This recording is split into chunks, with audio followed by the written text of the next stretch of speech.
But where's the laundry at? First floor, second floor? You have cable TV jacks. Is there carpet? Is it hardwood floors? Is it laminate floors? Do you have an indoor pool? Most often, no, right? But look through these things. Are any of these things a part of your house? You can check them. Okay. Here is the appliances, right? Generally, there's 6. It's washer, dryer, fridge, stove, microwave, dishwasher, right? If you've got a different setup where you've got a wall oven, or you're including a freezer, ice maker, right? Some of those can change, or if there's a cooktop, but generally you're looking at the standard 6, and make sure that your sellers are aware or letting you know, are they reserving the washer and dryer, or are they sending it with? I always like to give proper expectations to a seller. They're going to ask for the washer and dryer if they're still in the house. I don't remember the last time one of my clients moved a washer and dryer, to tell you the truth. It's been over 5 years since I remember a washer and dryer leaving a house. All right? Maybe I'm missing one, but it's pretty standard. So I'm always making people aware. And sometimes if it's a new washer and dryer, we can reserve it or put negotiable. And you can also make a buyer feel like they won the negotiation if they got to keep the washer and dryer, right? If they want to do that. But more often than not, the appliances are staying with the house, in my opinion. Okay, that's a conversation you can have with your sellers.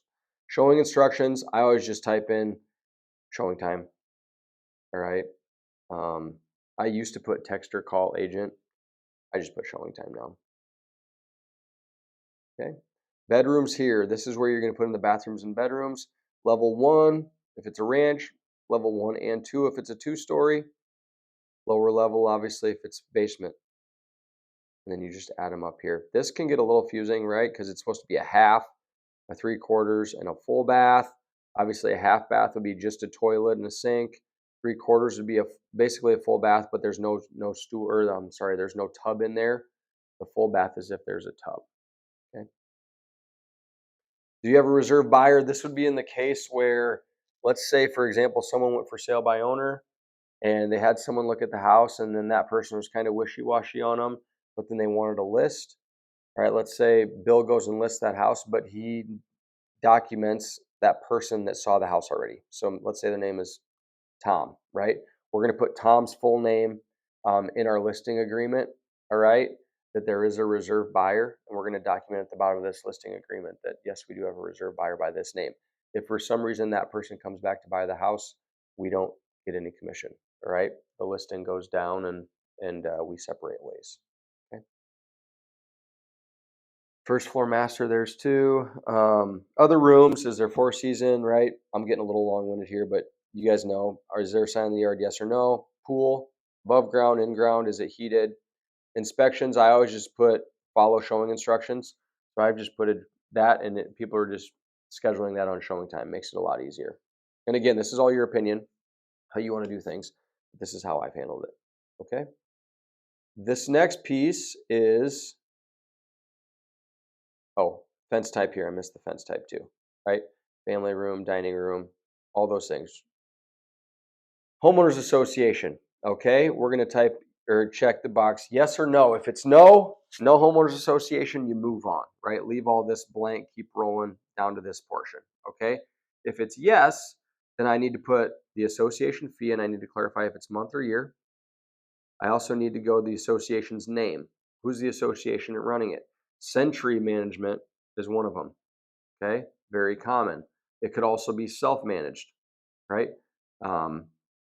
I'm sorry, that would be the management firm name. The association name is actually the name of the development or the association. All right, like I live in Otter Creek, so mine would be Otter Creek Golf Course HOA. Okay. Phone number. Who am I calling to get a hold of? And that's generally the person that's in the management firm name. Okay. Association amenities. All right. Is it a full-fledged association and there's a whole bunch of community stuff going on? All right. Association amenities restrictions. All right. Is there rent restrictions? Is there pet restrictions? You can also type that down here. I'm not sure I understand. annoys me. Don't tell me they're not listening to us. Oh. Pet restrictions, right? You can put cats only, dogs only, or you can clarify, right? 2 pets underneath 50 pounds, right, is a standard one. Included services, do they include insurance? Generally, the associations in our area, rule of thumb, include interior insurance. I'm sorry, exterior insurance. Do they provide lawn care? Do they provide snow removal? All that stuff, right? Do they provide trash service? They probably don't provide utilities, don't provide taxes, but again, that's specific to the neighborhood. What I do a lot of times is I reference the assessor's page, but then I also reference the last 5 or 10 condos that might sold, right? If I'm in an association, I go search all the associations that have sold in the last year, and I kind of look at consistencies in those associations. What you should do to be 100% on top of it is look at the last one that sold, look at the management company, call the management company and say, hey, are you still managing this? Yes, we are. Perfect. Okay. Sometimes it's only happened to me once where I copied a listing and then later found out that the management company had changed. Not the end of the world, right? But probably should have done a little bit more due diligence. Okay. All right. These 6 are pretty standard. All right. We're going to check yes on all of these except allow third party comments. Okay. So we're going to check yes, yes, yes, yes, yes. This has to deal with, and then no on third party comments. This has to deal with how this all syndicates out on the internet, right? This is basically giving permission to allow all of the information we give to be on the internet. Okay. Type in legal description here. That's found on the assessor site. Gross taxes, net taxes is found on the assessor site. Okay. Does everybody know how to do that? Tax piece, right? That's found there. Variable commission rate. No. All right. We don't do a variable commission rate. A variable commission rate would be something like, hey, we're going to list it 6%, but if I sell it myself and do dual agency, we'll drop it to 5%. We want to stay away from that. That can get ugly. That can get dirty. I'm not going to say it hasn't happened before. I think I've done it one time.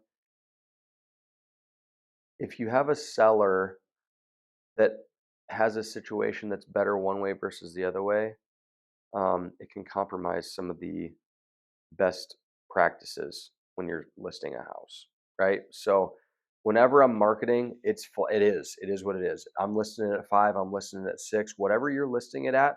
I don't do a variable. All right. Um, you can, and if you want to, I guess, come talk to me about it, but I would steer you away from that. Selling commission to selling firm. This is where you would put 3%. We're listing 3% to the buyer's agent. Yes, there's a seller disclosure. Why did it do that? Yes, there's a seller disclosure. Is there any reserved items? This is where, yes, we're reserving the washer and dryer. Yes, we're reserving the swing set. Yes, we're reserving X, Y, and Z, right? I can't remember. Is there a seller's disclosure on the bill? Yes, but it's blank, and really all the listing agent's probably going to do is draw a squiggly line through the top and even write new construction over all of it and sign it. And the only reason, there's a lot of gray area with that. I'm going to get into this for a second. I've gone back and forth on this, and the standard practice in our market is that you just sign the seller disclosure and move on, right? Per the law and per the letter of the language, technically a builder should actually fill out the seller disclosure at close, right? Because I've never had it done. No. Yep. So, but here's the thing. Think about this. If you have a buyer that's put down $5,000 non-refundable, and let's say a builder builds the house, and let's say there's an issue with the house that a buyer doesn't like, but they're in a contract, right? They're in a contract with it. And the seller technically has to update the seller disclosure before close. Well, technically, anytime a seller disclosure is updated, a buyer has 3 days to review that and decide whether they want to buy the house or not. Think about that. So now what are we doing, right? Now you've got someone who committed to buying a new construction house. A seller built that house specifically for that buyer. A seller has to go and update that seller disclosure, and now the buyer can essentially say, I don't like how that foundation turned out. You just disclosed that we had a small issue with it. I'm going to walk away. What obligations does the buyer have now? Again, standard practice in our market isn't that. But if you have a reputable builder, whatever is deficient will be corrected, Yep. and Yep. have that issue. I'm talking obviously worst case scenario. But what I'm saying is I've worked new construction. I've probably been involved in, I hate to say the number, maybe 50 new construction closes, and I've never had a builder update a seller disclosure at close. Anyway, in this market, I would say standard practice is that seller disclosure is filled out before the house is even completed, or it's filled out, as a spec house, but nothing's really answered on it. It's just standard practice. If you would go and ask, I don't know how, it depends on what builder you're talking to, how they would react, right? But anyway, that seller disclosure is there. Okay. Owner information. You can put the owner name. Never, as a listing agent, put your owner's phone number in this doc. Okay. You can put it other places in our system. Don't put it on this doc. Okay. If it's on this doc, our admin might assume that we're going to input that into the MLS. And then what happens is if that listing goes canceled or expires, any agent on the MLS has access to that phone number to call your past client. Okay. Hopefully you never get there, right? But there's no reason to put that on there. Home warranty, are you providing a home warranty? And then directions and showing instructions. Directions are map instructions, showing instructions, again, are showing time, whatever, right? If you have energy efficient laundry list that you want to add to, you can fill this out. I've never really done that, but you can if you'd like. Okay. Public remarks and agent remarks. This is where you'd fill those out. Most often, I don't even fill those out on this. I would just send it separately to our admin via email. Right? Because sometimes the remarks don't fit anyway. Okay. But that is the DMAR listing packet. Or I'm sorry, the DMAR stat page and listing page. That page, as well as this listing contract, are the two most important pieces. All right. So this one, just really simple. I'll roll through this one really quick.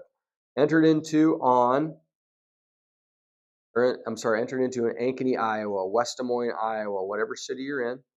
All right. And I always put, if I'm signing E, just whatever city they're in when they're signing, right? And it doesn't have to like, oh, they're out of town today. Where's their house at?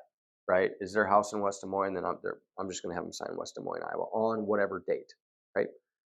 Located in Polk County, Warren County, Dallas County, locally known as the address, okay, and legally described, set on the MLS data sheet. So we're not even putting legal description here. Cash price, we type this out, $300,000, and then the money line is here, right? So numbers, letters, okay? This is where it states that they agree to pay the flat fee of the seller's flat fee, all right, and a commission of 6%, all right, whatever you decide on. Reserved items could go right here. Termination and protection. This contract will terminate on 6 months, all right, whatever your termination date, that's where you put right there.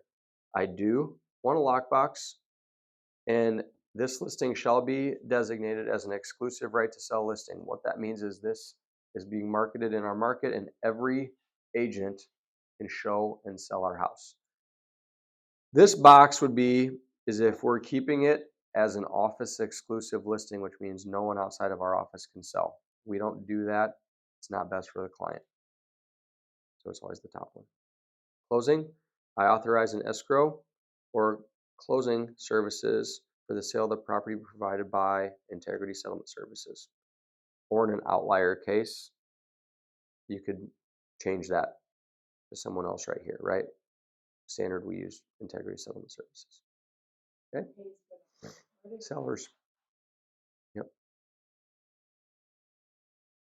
That's part of on the estimate of proceeds, the deed work, title work. It's not specific. We might change it to be specific moving forward, but it falls into like what the deed work, the title work, all that stuff. That $350 kind of fits into that $450, $500 that's listed there. Okay. All right. So that is our company listing sheet, and the one before that was the DMAR listing sheet. Okay. The only other ones you need to get done are the seller's agency, which we have a seller's agency and a buyer's agency. Okay. On the seller's agency, there's only one thing or a couple things you need to fill out. Obviously, the names that'll pre-fill. This is where you would put, on this transaction, brokers may offer compensation to other brokerages of up to 3% of gross sales price. Okay.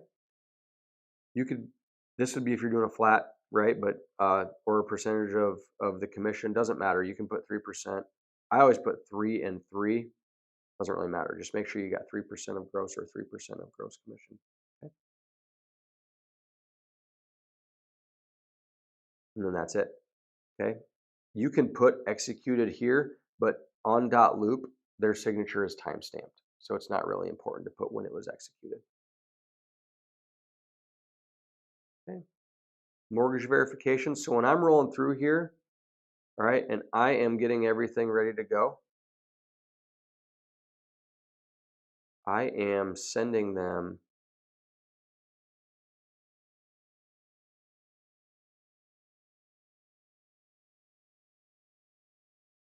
these ones on up, sign. Okay. And this is the closing service. This is basically authorizing integrity. Close. All right. You don't have to fill anything out. Or yes, you do. You have to hit accept. Integrity settlement services. It says what their fee is on there. Okay. And they can sign next to that. And then right on.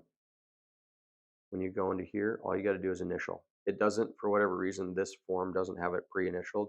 You just hit initial and then assign your people to it. Okay. If you don't assign on that radon form, it won't have them sign it. Okay? Radon's for both the seller and the buyer. That is just a disclosure. That form is purely a disclosure to buyers and sellers in our market that they are aware of radon. Okay. And then these two, all right, I always try and do the mortgage verification that I either send it to them in a separate email to have them print off and fill out and either scan it back to me or I can pick it up.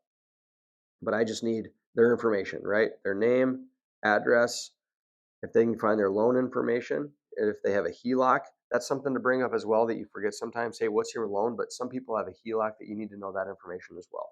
So that would be under loan number 2. And then I need their social security, okay, and just their last 6 digits. And if anybody asks why you need that, there's a couple reasons, but part of it is to reference if in a title search or in a search on their property that there are multiple people with their same name, we need to be able to distinguish what their social security is. Okay, that'd be the mortgage verification form, and then the seller disclosure. The seller disclosure, you don't touch. What do you need? For the order? Yeah.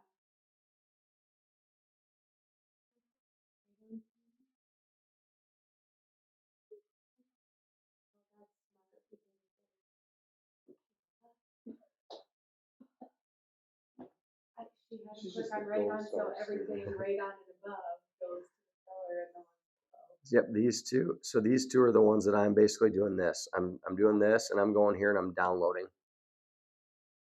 And now I've got the mortgage verification form and this downloaded, and I'm going to send it to them in a PDF, and they can fill these out. Okay. It should be required that people type on it because holy crap, they have really bad handwriting. And you can't read it. The problem is that this doc to type out and the access with dot loop is a little clunky. So that's probably why. If you, before you share it though, you can share it, that they can, you can view only. Mm-hmm. So you could actually go here and go to share, like Jenny said, and you change this. Yep. They can do the thing right there. I've had some bad experiences with that, so that's why I don't do it. However, I think I've only seen one seller disclosure like it. That's how I've always done it. I feel like though, sometimes with that, a seller may or may not get something disclosed that they needed to because it was not as easy to fill out. I've done it a couple times and I've had sellers call me and be like, this isn't working. I'm not sure how to do this. And then they get frustrated and they're like, they just want to get done with it. So then they don't actually fill it out to the best of their ability. So I completely agree with you that the handwriting on these are awful. But We need like old school typewriter. And one other thing too, guys, I don't know if you're aware of it, but at the top too where it says view details. Yeah, you put that, you can fill out everything on this page, including an add person. And that you can put in your name, your role, the other agent you're working with, your role, your buyer's name, everything on there, your email. And you keep going down, and then that whole page gets filled out, and then when it says automatic pre-fill, autofill on this form, anything you put here on. oh, really? Where was that? So that's kind of how you can update it if you don't fill it out. So essentially, before you click into these, Jenny, is that what you're saying? Just go to view details Yep. and then fill it out. And then there's like loop status. Loop status, are you pre-listing, whatever you're doing. And then you just keep going through, like Ryan, you can click on view, and that drop down there where it says none. Drop down, you're gonna be, are you the buyer's agent, are you listing agent? Gotcha. You can fill all that out.